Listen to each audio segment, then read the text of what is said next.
To really understand the story of the Old Testament, you have to get a handle on the crisis that started it all. Humanity, right, was made for this partnership with God, but we chose rebellion instead, building these civilizations that, well, they just always end in violence and ruin. Now, a lot of people look at the epic that tells this story and just see a dusty old collection of ancient laws and kind of confusing histories. But what if it's not that at all? What if it's actually one single, unified story with a totally brilliant literary design? That's exactly what we're going to dig into. This right here, this is the key that unlocks the entire first part of the Bible. It's not some reference book you can just cherry pick for rules or a few inspirational quotes. It's a gripping epic, you guys, and it was designed to be read from start to finish. It's got characters, conflict, and a plot that builds with some pretty incredible tension. I mean, if it's one long story, what's it actually about? What's the central conflict that's driving this entire narrative forward, all the way from the first page of Genesis to the very last page of Malachi? To answer that, we're going to walk through the story's 5 key parts. First, we'll look at the book's overall design, then we'll move through its 3 major acts, and finally, we'll see how it all perfectly sets the stage for the arrival of Jesus.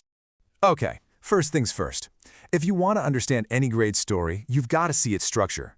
The Old Testament authors were absolute literary geniuses, and thankfully, they gave us a map to follow. And seriously, that is not an exaggeration. This isn't just some random jumble of scrolls thrown together. There's an intentional, really sophisticated design that weaves dozens of books, written over 1,000 years, by the way, into a single cohesive story. And this brilliant architecture, it's all built on a classic 3-act structure. So Act 1 covers God's relationship with all of humanity. Then Act 2 zooms way in, focusing on his relationship with one specific family, the family of Israel. And finally, Act 3 brings in the prophets, who diagnose Israel's failure and point toward a future hope.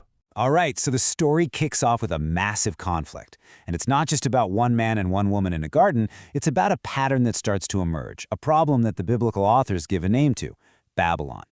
Now, what's really fascinating here is that Babylon isn't just a historical city in Mesopotamia. In the Bible, it becomes an archetype, a symbol for the tragic human condition.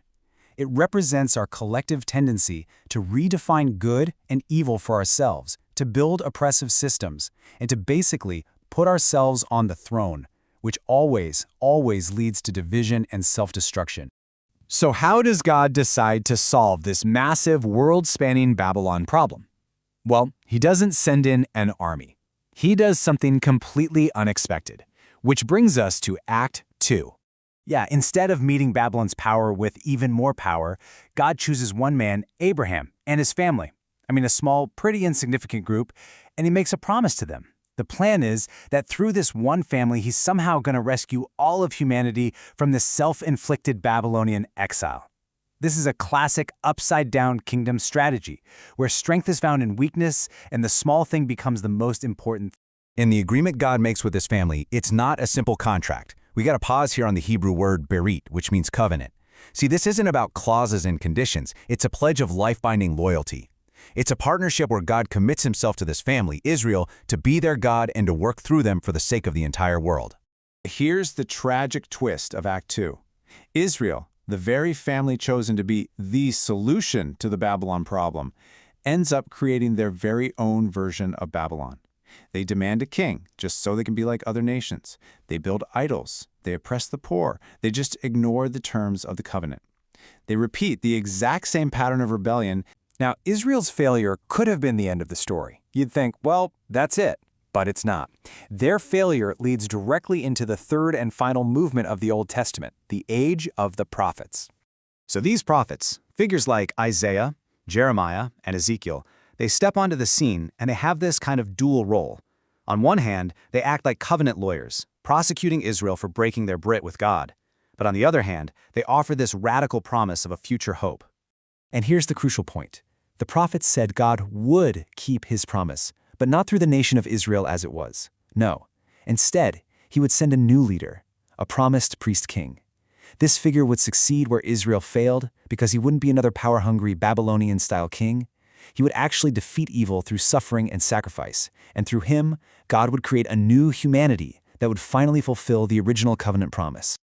And this brings us to the final pages of the Old Testament, and how this grand narrative just brilliantly sets the stage for everything that comes next. See, the Old Testament doesn't end with a neat little bow. It ends with so much tension. The people of Israel are back in their land, sure, but they're still acting like Babylon. The promises of the prophets are just hanging in the air, completely unfulfilled. The story has built up this massive problem and pointed to a very specific solution, a promised king. But he hasn't shown up yet. It's a total cliffhanger. And that right there is the literary genius of the Bible. The entire epic, all three acts of rebellion, covenant, and promise, is designed to create this deep sense of anticipation. It's a story that's just waiting for its hero to walk on stage. So, as we wrap up, it leaves us with this really powerful question.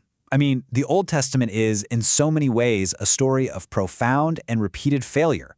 Well, the story shows us that humanity's failure is the very reason a new kind of hero is needed.